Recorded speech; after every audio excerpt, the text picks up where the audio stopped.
Men barely held on for a 94-91 win over Serbia. They had been tested now in their last 2 games since that opener against China. Things have gotten very, very tight. Here's what I mean as you look at just a 3-point victory for Coach K and company.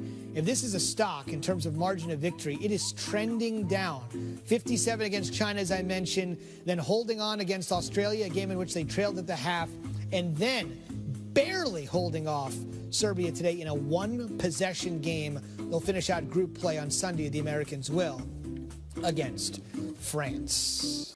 You're the first basketball player to represent the USA in 4 Olympic Games. Yeah, don't remind me. Does that make you feel old? When you think about it.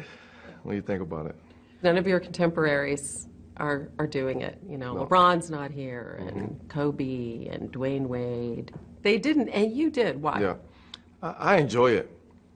I like it. I enjoy learning about different players, personalities, not just the basketball players, but as people. And I feel like I'm kind of that bridge, that gap, you know, between the veterans and the young guys that's a part of the team. You are, in many respects, the face right now of social activism this summer, in the wake of everything that has happened. I didn't plan it to be like that. It wasn't a plan. It's just something that happened. Like it was very authentic. It was very genuine. Because I could have spoke out plenty of times of other things that's been going on, but a lot of times you just want to wait. And just see what comes naturally. I know that you spent some of your childhood in Baltimore. You marched in the Freddie Gray protests. You had been involved in ads for gun control, but you had never gone to the extent that you did with your Instagram post. Yeah. What is it that sparked that particular moment where you sat there privately and said, you know what, I just can't help it, I have to say something? I really don't know. I was watching the news and I just got tired of seeing it, and I'm just like started typing and before you know it, that Instagram post went up. Why do you think that it resonated with so many people? I think people were surprised at the fact that an athlete of my stature stepped up to the plate and said something. A lot of times with athletes, we're kind of afraid sometimes of speaking out on different issues, and I think it's the platform for us to say something. We needed our voice to be out there. The urgency to create change is at an all-time high. You were the impetus, the opening of the ESPYs. What were those conversations like as you brought LeBron and Dwayne Wade and Chris Paul to the stage? Well, it was, we have a group chat, and, they actually was like, we need to do something. Like, Melo, you called us out. We have your back. We support you. We need to figure this out. You also, with some of your Olympic teammates, to continue the conversation, or maybe start the conversation, right, in L.A., you had a forum. Who was there, and what do you think was accomplished? Well, both men and women USA basketball teams was there. We had police chiefs, from that area in L.A. We had kids, from the Boys and Girls Club that's down there. We had, South Central L.A. South Central L.A. We had community leaders. We had activists. We had just all type of people there. And for me, it was more it wasn't about a quote-unquote town hall. It was more about a conversation with the youth and putting those to the youth and, the police officers and letting them hear each other out, and a lot of times that's where the disconnect comes in at, because the police don't hear what the youth is talking about. The youth don't want to hear what the police is talking about because it's a distrust and it's a disconnect. What were both sides saying? What did you take away from it and say, wow, this group learned this? I was more like educated at the fact that some of the officers that was there was like, we've never heard this before. We embrace kind of these conversations. We want more of these conversations. We need more of these conversations. So I was more kind of shocked that they didn't know, and the stories that was being told to the police, about some personal stories, police brutality thing. I had a kid in my group who just was shot by police a couple weeks before that. And for him to step up and actually look in the face of a police officer and say, I don't trust you.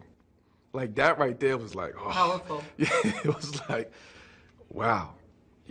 But we got past that, and it was a great conversation between those two people. And for me, that was like, okay, I did my job. I did my job. But I needed that. I wanted that. I wanted the kid to look the police in the eyes and say, we don't trust you. I don't trust you. And why I don't trust you. What did you share from your personal experience with those kids? Well, I mean, I grew up in that. I've seen police brutality before, and I've experienced police brutality, not at that high level, but I've experienced it before. And for me, it was just easy for me to tell that story because that's what's going on right now. What do you think needs to happen going forward to really affect true change? Because your point is the system's broken, and that's what we've got to fix. Yeah, my opinion is we have to put more emphasis on the school systems, education, in-home education, different programs, educational programs, whether it's more rec centers, whether it's more Boys and Girls Clubs, we need more initiatives, for kids to take advantage of. And we need to be educated. We need to educate our youth because right now it's a major disconnect. And another point that I was making in that conversation was the police. I mean, you have to abide by the law. You're not the law. I mean, at the end of the day, and they was very receptive, to knowing that. How committed are you to continuing this? I'm committed. And we got to get our youth back, out the streets. We got to get the community feeling back. And we need police to do that. I mean, we need them to protect and serve, but we also need them to kind of build these bonds back into the community because this is lost right now. How familiar are you as you go into the Olympics with the Black Power salute, with what Tommy Smith and John Carlos did? I'm very, very aware of that. That's a very powerful image. I actually have that picture. As soon as you walk in my house, I have that picture there. Really? Yeah, and this was way before any of this was going on. But I just look at that moment and the way that they seized that moment.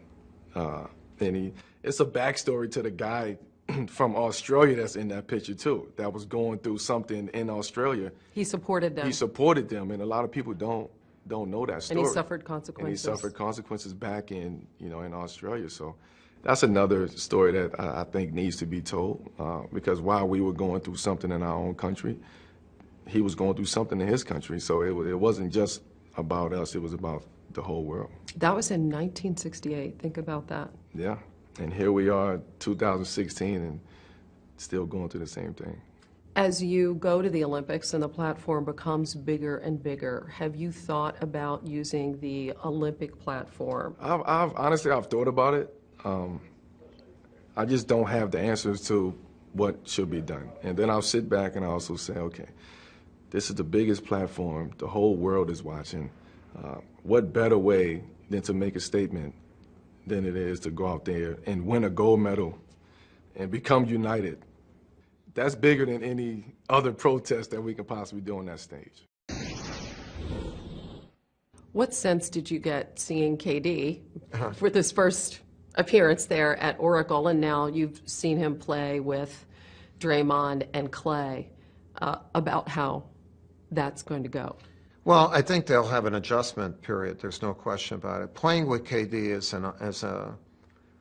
is fun. I've coached him twice. This will be the third time I've coached him, and actually, I almost made the Beijing team as a young guy from the select team. He's been that good. He's been with us the 11 years, and I see him grow.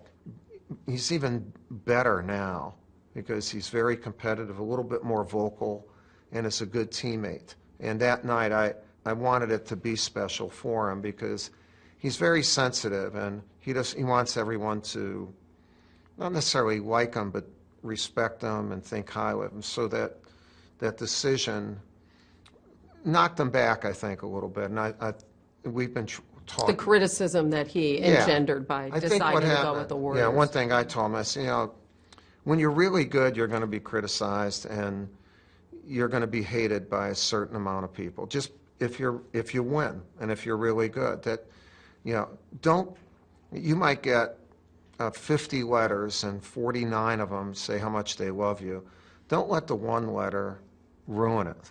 But we do a lot of times until you get a kind of immune to that. I said, so that's what you're going through now. And a lot of people are not going to like you because of the decision you made. I said, do you like the decision? He says, yes, I do. I said, well, all right. You don't have to answer to anyone else. Just let's get over this. I thought that night helped him get over it. You know that from being at Duke. I know. You understand I know that. what being loved and being hated, and with people not even knowing you. I know that, and thank goodness, because that means we've won. But we've always respected the game and people, and I did tell Katie this. You know what? Even the people who say they do not like you, they respect you. And if they don't, they're knuckleheads, because then they don't respect excellence. And you know what, man? You are excellent. You're the best. So if someone doesn't like that, that's cool. But they should respect you. And that's what a competitive person should want, that respect. Expected to roll. They got a tougher than expected test. The U.S. women's soccer team fell. The United States men barely held on for a 94-91 win over Serbia. They had been tested now in their last two games since that opener against China. Things have gotten very, very tight. Here's what I mean as you look at just a 3-point victory for Coach K and company. If this is a stock in terms of margin of victory, it is trending down. 57 against China, as I mentioned, then holding on against Australia, a game in which they trailed at the half, and then barely holding off Serbia today in a one-possession game. They'll finish out group play on Sunday, the Americans will, against France. They have reason to celebrate now. They're welcoming back Carmelo Anthony and his new look Knicks to the Q. So I talked to Melo earlier as he prepares to fight for playoff position this season in the Eastern Conference, and now the challenges that he faces as the leader in Rio right now. I think just realizing that every game is a different experience that we will experience, and we had 3 games so far. Each game was totally different, different experience. Well, we'll get better. I thought last night against Australia was a good test for us. The style of the game, the style of play, playing against a great team with some other NBA guys, a team who's been together for multiple years, and so it's good for us. A team who just came together over the past couple of weeks, and we're still trying to figure things out. And this week alone, you passed Michael Jordan, David Robinson, and LeBron James on Team USA's all-time scoring list. You're sitting on top of that list. What is it that's allowed you to be so successful in this international competition? Well, it's just a game of adjustments. Over here, it causes me to adjust my game to a different level and a different style of play. It's not that much kind of individual pressure on myself being alongside of, the greatest players in the world. So it kind of makes my job easier. I've got to talk to you about your new look New York Knicks as well, the addition of the former MVP Derrick Rose. What are your expectations for him and what could be called a comeback? I expect him to have a great season. I think sometimes in life we need change, and with change comes happiness, comes joy, bringing the fun back to the game of basketball. I think for him it's, he's that guy who, will have fun playing the game of basketball again. He don't have to worry about injuries and things of that nature. And I just want him to get back to, just playing basketball, being the Derrick Rose that everybody fell in love with him, and just having fun. For me, with him, it's just more about just having fun with the game of basketball. Just a couple of seasons ago, you all were headed to Cleveland in what at the time was a celebration of LeBron James returning home. And now on opening night, it's going to look a little bit different. They're celebrating a championship. That's going to be an emotionally charged matchup. What are your expectations for opening night? Well, I think for both teams, it's definitely going to be an emotional charge, situation for Cleveland. I'm pretty sure they'll be getting their rings that night. And for us to be able to go in there and have that experience and, play them on their home court opening night, we'll be ready. If you don't like these situations, then something is wrong with you. And I embrace them, and we will embrace this situation. Well, and I think situations that you also like, Christmas Day, you are once again headlining, this time hosting the Boston Celtics. What do you see, though, as success for the Knicks this season? Well, I mean, I'm not going to put no expectations on. I never do. Like I said, we want to enjoy this season. We want to have fun with, playing the game of basketball. And we want to win. I mean, last year we had a solid season to start off with, and then some injuries went against us, and we was fighting an uphill battle. But it seems like now we have a new team, new faces, new coach. So it's a lot of excitement, within our organization, within the city of New York. I'm pretty sure the fans are excited about that. And as players, we're excited to kind of just be back, and where we're supposed to be at in the game of basketball. And another new face and a former Bull, Joakim Noah, he's headed home. What does he bring to your franchise? Energy, tenacity, and excitement, toughness. I think he's been waiting for kind of this stage all his life. This platform all his life, being from New York, coming back home, this is what he lived for. Melo, thank you so much for taking the time. Keep killing it in Rio and bring home the gold. Thank you. I appreciate everything. In Queens. All right, you know you're good when one of your players outscores an entire country in a quarter when playing in basketball at the Olympics. The second quarter today saw Maya Moore of the United States with 8 points and Team Canada finish with 6 points combined. The U.S. cruising by 30 points today over our great neighbors to the north with an 81-51 score. And the U.S. is looking for more gold, while the silver lining for Canada, even with the loss today, they're still moving on to the medal round. As you take a look at what Team USA has been able to do, they'll end group play against China at 11:15 a.m. Eastern on Sunday. Much like the men who have been challenged here recently, including a three-point win earlier tonight, the United States women have not. Their closest game, a 26-point squeaker. Overall, they've won by more than 40 per game. And let's talk a little bit more about that second quarter that I just referenced with Maya Moore. She joins us on SportsCenter tonight after that 30-point win. All right, Maya, so we mentioned 18-16 after one. In comes the second quarter. Just to reiterate, second quarter scoring. Maya Moore 8, Team Canada 6. It was tight in the first. What happened in the second quarter?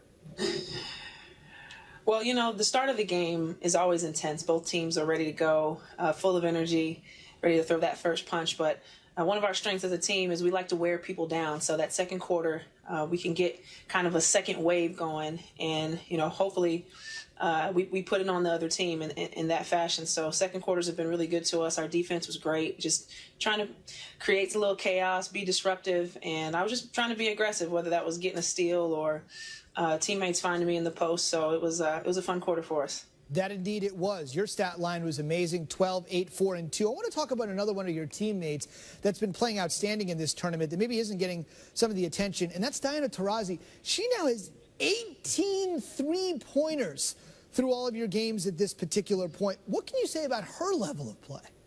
She's just such a player that gives us confidence, and when she's playing like that, it really gives us a little cushion to continue with our run. But love playing with her for this limited amount of time that we're actually teammates. Indeed, yes, that's right. 45 in a row now for you guys. And it bears worth repeating here because you guys are always winning by large margins. And I heard Gino say the other day, the biggest challenge is getting everybody into games. He was completely serious about that.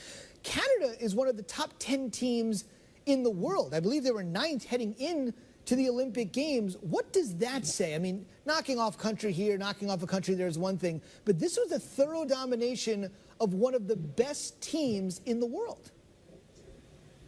Well, yeah, it's not an easy task. I know sometimes people can take a peek at the scoreboard and think and assume we just show up in our uniforms and we get a 30-point blowout. It takes a lot of effort and focus and intensity on the part of every single player on our team, 1 through 12. We feel like every team has absolutely a great starting 5, but when it comes down to 6 through 12, we feel we have that advantage. So we eventually wear on teams. You win this 5 minutes, you win that 5 minutes, you win the next 5 minutes, and you look up and you're up by 30. So it's definitely something that We want to win and play as best as we can, but it's not as easy as we make it look. No question about it. Both you and Canada, as I did mention, will also move on to the medal round. So you guys are now moving on. One team that will not be moving on to the medal round, before I let you go, I got to ask this. So much domination for you guys, the men's team, and the women's soccer team was also put in that particular category. Up until these games, they had never not played in the gold medal match in women's soccer. Now they won't medal. I know you were getting ready for your game, but surely you heard about this. What's the buzz out there? Mm-hmm. Yeah, we were keeping up, and we were in the locker room, and it was about maybe 1 or 2 minutes before Coach was coming in to give his pregame talk, and we were watching the TV, and he comes in, and we're like peeking around the corner, like wait, don't turn it off, and he turns it off. So we didn't get to see the end, but we were keeping up. We heard when they tied it, and we were cheering for him. But coming into the locker room and hearing that they lost, with the kicks at the end it was heartbreaking, and it just goes to show you how precious these opportunities are, and nothing's guaranteed. And soccer it's different than basketball, so it's just tough. It's really, really tough, and it's going to be a part of their story and their journey going into the future. But we're proud of them, and they've represented well. Yep, their run will come to a premature end. To the surprise of nobody, your run continues. China on Sunday, perhaps another gold medal in sight. To many, it seems like just a formality. Maya, thanks, and best of luck on Sunday. All right. Thanks, guys. What sense did you get seeing KD for this first appearance there at Oracle, and now you've seen him play with Draymond and Clay, about how that's going to go? Well, I think they'll have an adjustment period. There's no question about it. Playing with KD is fun. I've coached him twice. This will be the third time I've coached him, and actually I almost made the Beijing team as a young guy from the select team. He's been that good. He's been with us the 11 years, and I see him grow. He's even better now because he's very competitive, a little bit more vocal, and is a good teammate. And that night I wanted it to be special for him because he's very sensitive, and he wants everyone to not necessarily like him, but respect him and think highly of him. So that decision knocked him back, I think, a little bit. And we've been talking. The criticism that he engendered by deciding to go with the Warriors. Yeah, one thing I told him, I said, when you're really good, you're going to be criticized and you're going to be hated by a certain amount of people. Just if you win and if you're really good, you might get 50 letters and 49 of them say how much they love you. Don't let the one letter ruin it. But we do a lot of times until you get a kind of immune to that. I said, so that's what you're going through now. And a lot of people are not going to like you because of the decision you made. I said, do you like the decision? He says, yes, I do. I said, well, all right. You don't have to answer to anyone else. Just let's get over this. I thought that night helped him get over it. You know that from being at Duke. I know. You understand I know that. what being loved and being hated, and with people not even knowing you. I know that, and thank goodness, because that means we've won. But we've always respected the game and people, and I did tell Katie this. You know what? Even the people who say they do not like you, they respect you. And if they don't, they're knuckleheads, because then they don't respect excellence. And you know what, man? You are excellent. You're the best. So if someone doesn't like that, that's cool. But they'll